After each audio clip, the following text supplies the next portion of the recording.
The second law that governs creation is the law of the will of God. The wisdom of God is the how of God, but the will of God is the what of God. You know, Jesus revealed to us the meaning of worship. You know, in the realms of heaven, Lucifer did not read the lexicon of God properly. He thought worship was a good song, and because he could sing, he called himself a worshiper.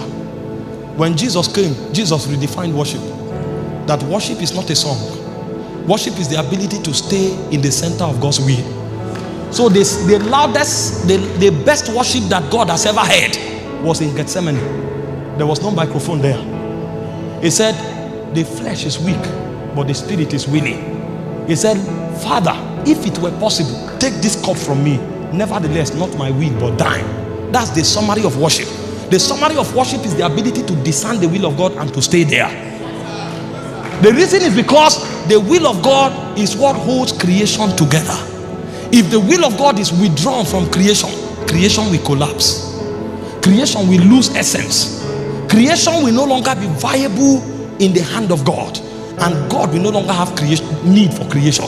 That is why I said at the end of time, when the will of God is accomplished, he said the elements of this world will melt. Because I'm not interested in the buildings. The buildings will be relevant to the degree that they satisfy my will. But when my will is accomplished in time, I will cause the entire universe to melt.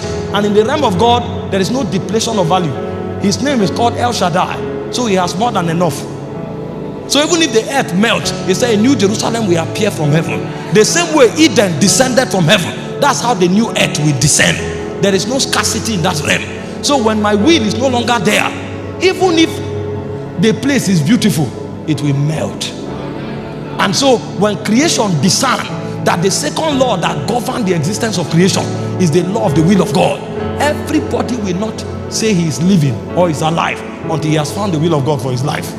And the will of God is not a one time or a one moment reality. Every aspect of your life, there is a will of God that must be found. This is what makes journeying in life a patient walk. Because many times you can run, but the will of God may not yet have been isolated. That you got married does not make it a testimony. What makes it a testimony is whether that marriage is the will of God.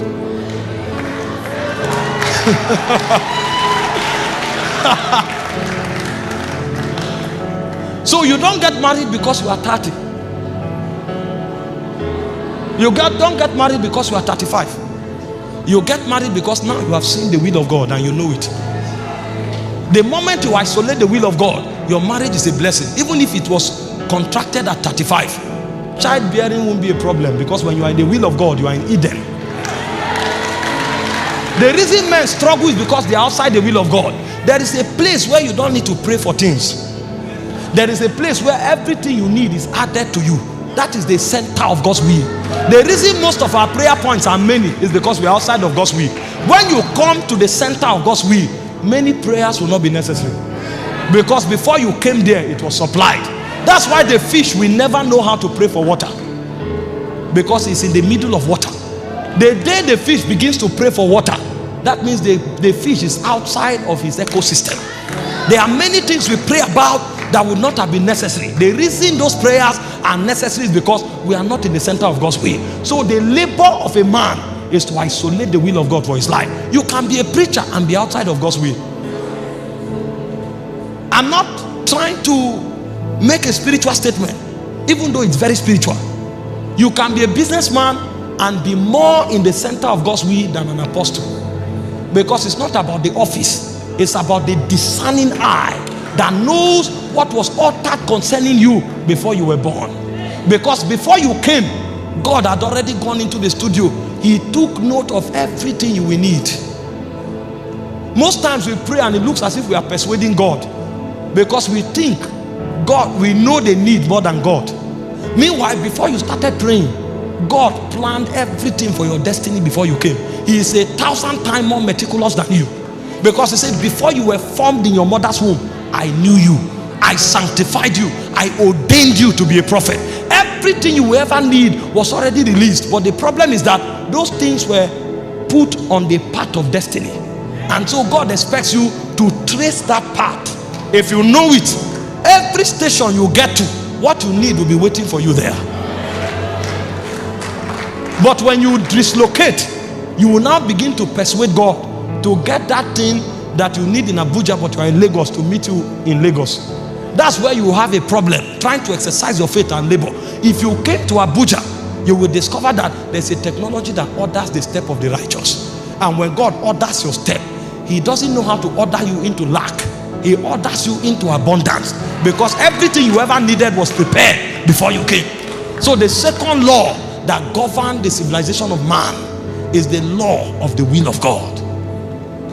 If you have not discerned the will of God for your life, you are at risk. Your existence is at risk. You will need the mercy of men. You will need to beg, and you will labor with uncertainty at different junctions of your life. But a man who is walking in the will of God is in a cruise mode.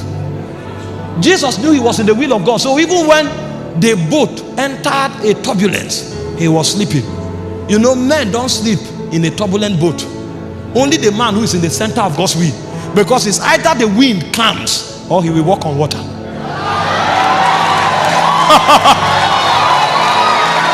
I don't know which one. It's either the wind comes or I will walk on water. Because so long as I'm in God's will, I can't be destroyed. The will of God becomes an insurance policy. When you go to religious places, people are fasting every day, hoping that they will survive. Those are babes. When men grow, they know that the jealousy of God is invested on their lives.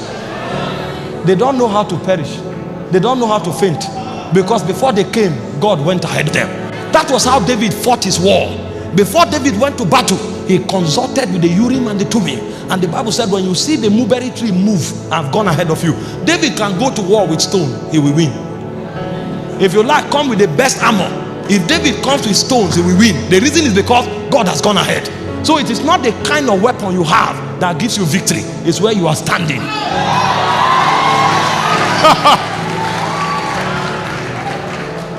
The second law that governs man's existence is the code and the law of the will of God.